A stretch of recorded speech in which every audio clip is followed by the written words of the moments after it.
Welcome to Bunker. In this video, you'll learn about notes. Let's get started. Notes are commonly used to keep track of to-do lists or personal projects, create shopping or grocery lists, or jot down something you might need for a quick reference in the future. For your to-do or shopping lists, you can check things off when you've completed them. You can also see at the top you can create bullet points, to-do lists, or change font. If you've created a note that you want to share with someone, you can send it inside of direct messages or groups. The recipient will be able to save the note straight into their vault.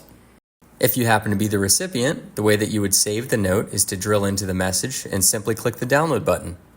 And if this is a note you've been passing back and forth, we give you the option to override contents or save a new copy. Selecting override contents will simply update the changes that have been made to the note and save it right to your vault. I hope this has been helpful. Reach out to Bunker Sport if you have any questions.